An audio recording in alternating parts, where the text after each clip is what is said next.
Testing, 1, 2, 3, and welcome to a new episode of Tony Approved. Philadelphia native Meek Mill has dropped a new album called Championships, and it recently hit Tony Approved's favorites list. So, what did Tony Approved think about Meek Mill's album?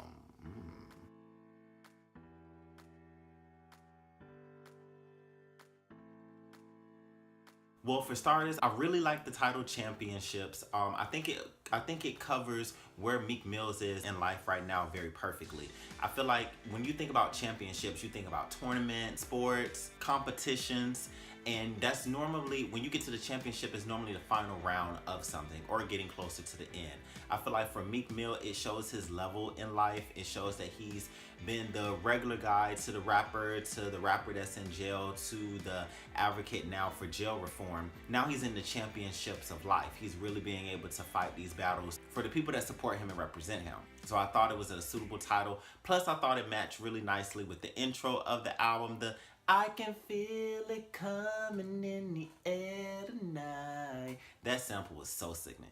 I really like that a lot. That was clean. We in the championship. We was down 3-1. Philly.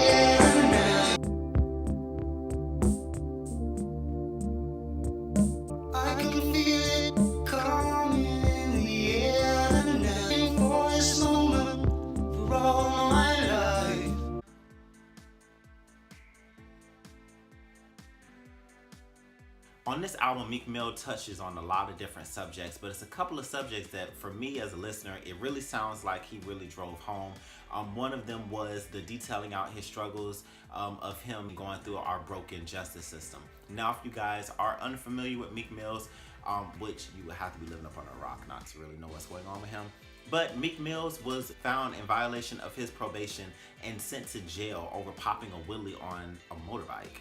The judge that deemed him in violation was a black woman, and that is something that Meek Mills did not take very lightly. He touches on these subjects in several tracks off of the album, like Trauma. And even worse, my dad black don't wanna see me do well. Gave me 2 to 4 years, like fuck your life. What they using you? Was it self-hate that made you send me upstate?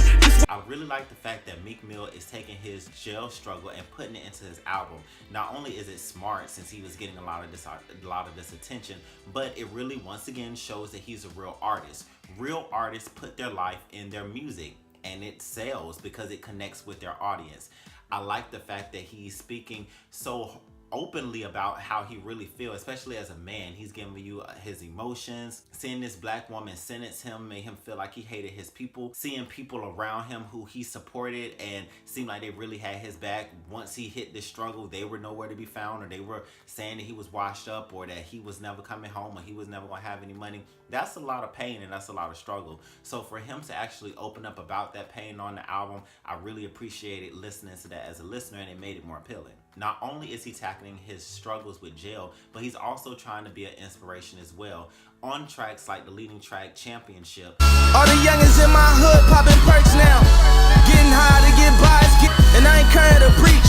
I just had to say something, cause I'm the one with the reach. Meek Mill is actually talking to the youth. Youth would be anybody that's 17 and under, and just giving his story of how he grew up, how he moved in life, and just trying to say, hey, you guys can make better decisions out there. You don't have to follow my same path.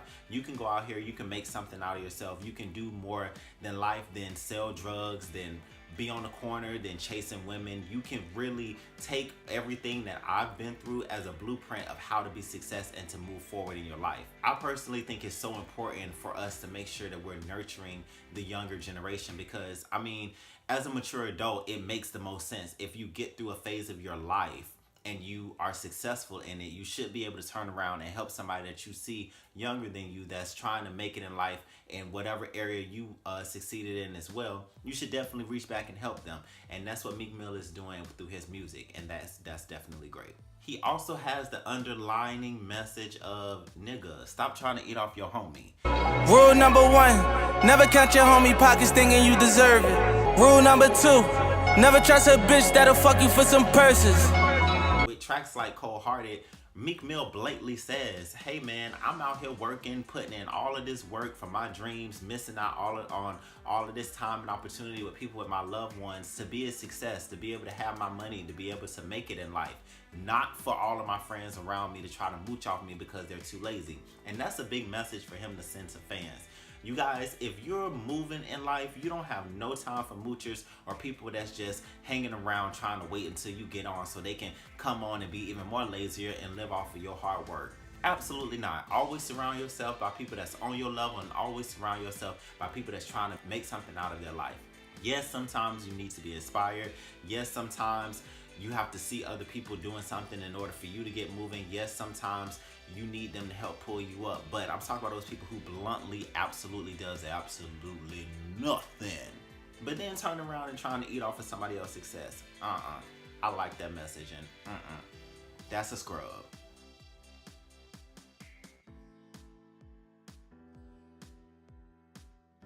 Meek Mill did a very nice job with the sound of his album. I think when you listen to it, it has a sound for a large audience. Of course, because he's a rapper, he's gonna grab the hip hop and the rap community. But you wanna grab more than that. You wanna grab the R&B and the singer listeners like myself. You wanna make yourself very versatile and international when it comes to your music so it can be received by a huge audience. And I think he tackled that really nicely with this album. I like the songs like Uptown Vibe with Fabulous. It has that nice salsa Caribbean sound to it.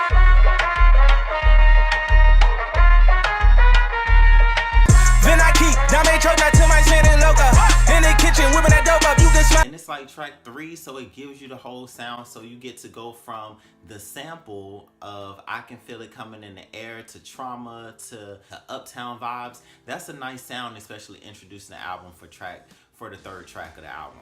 I feel like if you're an R&B head or somebody who really likes singers, because he used quite a few samples on the album, you'll definitely like the vibe of the album, and you can get a vibe into it even if you're not really listening completely to his raps. When it comes to the features of the album, I think he did a very great job at making sure that he's mixing the sounds properly with his features. There are quite a few people featured on the album, but with each of his features, particularly with his feature with Jeremiah, Pay You Back with 21 Savage, TikTok with Kodak Black, Going Bad with Drake, all of the songs that these artists have featured on sound like they go very well and match their vibes. Meek Mill did a really good job in choosing the appropriate tracks for his features, as well as Meek Mill held his own. Another thing that I really liked about this album is when it comes to his features, not all of his features are behind him. Some of the rappers he actually let go first, which kind of shows his confidence in his rapping skill. He don't mind letting other people shine on his shit because he already knows that, hey, I'm gonna come in and I'm gonna kill it, and we all just gonna make a really great song.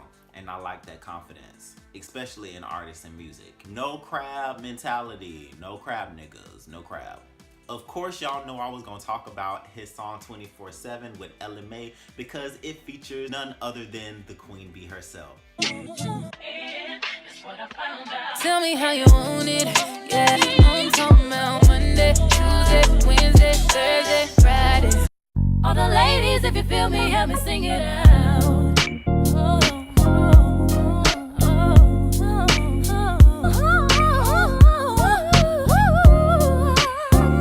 I got really excited when I heard the song. I actually was able to listen to the album when it first came out, so I was able to listen to it before everybody really got onto it. So it was real nice to actually hear the sample come out. Of course, Beyonce is a living legend, so it's so nice to see that she's starting to inspire others with her music as far as sampling and being sampled in music. This isn't, of course, the first time I've heard Me, Myself, and I be sampled. Big Sean actually sampled the track as well.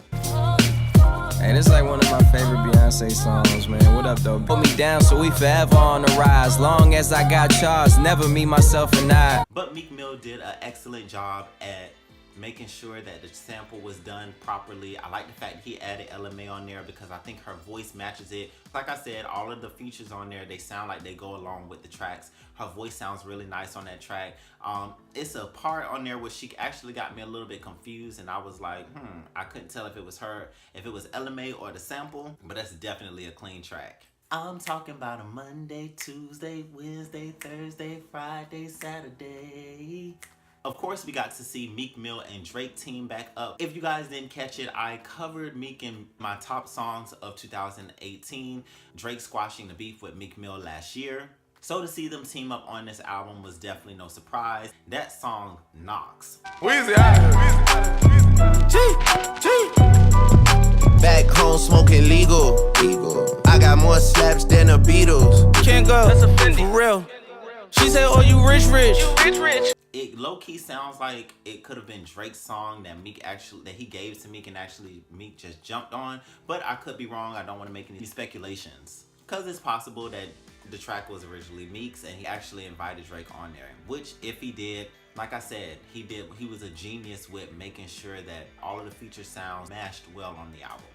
Of course, the most talked about feature on the album is... Why? Because that's such a dope song. Samples Biggie's song, What's Beef? Now check this, what's beef? Beef is when you need two cats to go to sleep. What's free? Free is when nobody else can tell us what to be. Free is... You get Rick Ross on the track and he's talking his big money stuff. You get Meek Mills on the track coming at you once again about his experiences by going through this broken system. And then you got Jay-Z still on his inspirational. I've seen on Twitter where people have said that this could be possibly one of the best feature verses that we've heard from Jay-Z in a while. Jay-Z really stuck out on this song. His verse was really sweet. In the land of the free where the blacks enslaved, 3/5 of a man, I believe's the phrase. Bought my house like a resort, my house bigger than yours, my spot. Come on, man. Sugar free, seasoned, but I'm salt free. You lay a hand on, hold my shoe to shoot for free, I promise. I like the fact that he's confident enough to continue to speak out on the fact that blacks are oppressed. He's gonna keep bringing that to white America's face, so you're not gonna be able to forget it. Because he's fighting for equal rights and pushing it forward as much as he can for his platform. Like the fact that he nodded at the whole thought of they gonna have to kill me, I'm not their slave. Basically saying that no matter what it is, I'm gonna stay true to myself and I'm not gonna be a sellout. I'm not gonna just go out just because somebody's offering money or somebody trying to intimidate me. I'ma always be me. And that's inspiring on a whole nother level.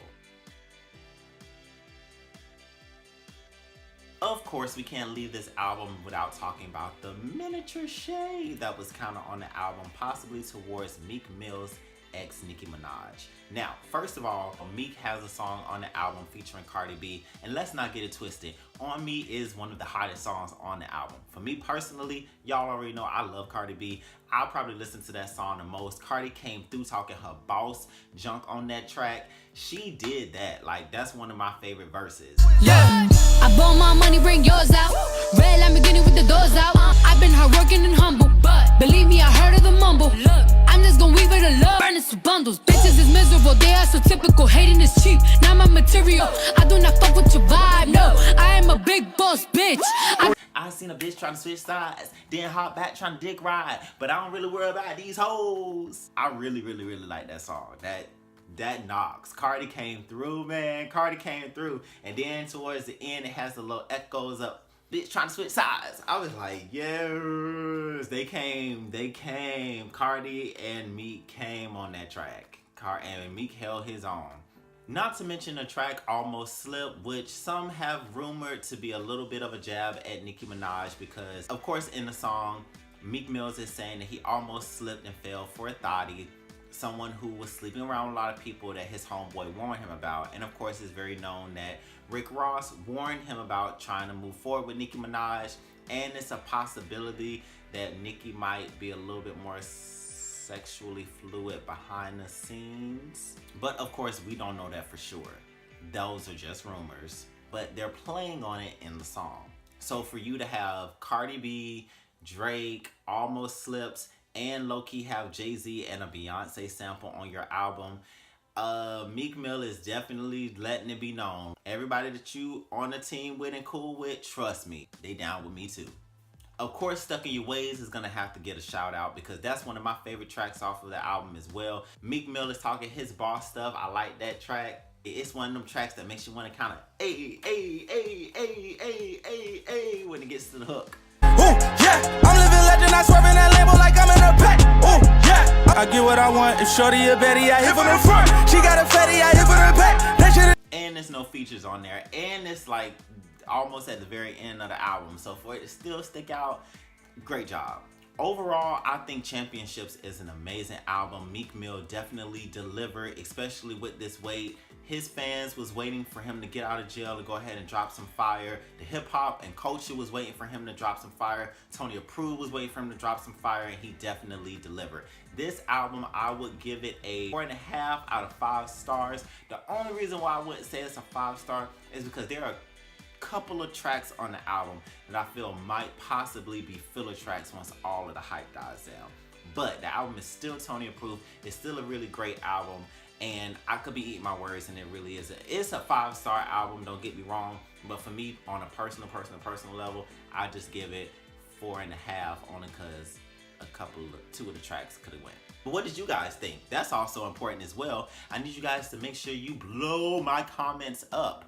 Team Meek, did you guys like the album? Did you feel like he delivered for the long wait? Have you had a chance to listen to the album? Was my information enough for you to check it out? I hope so, because this is definitely one for the culture, you guys. I believe this is an album that's going to make an imprint if he continues to promote it well in 2019, and it'll be remembered. And trust me, in 10, 15 years, you don't want to look back and hear a song from this album and not have a memory to remember it by. So make sure you guys go check it out and put it inside of your rotation. Don't forget to like and subscribe, you guys, so you can make sure you're caught up to date with everything that's coming at you from Tony Approved. I have a lot more creative videos on the way, you guys. Until next time, of course, thank you for watching and be blessed.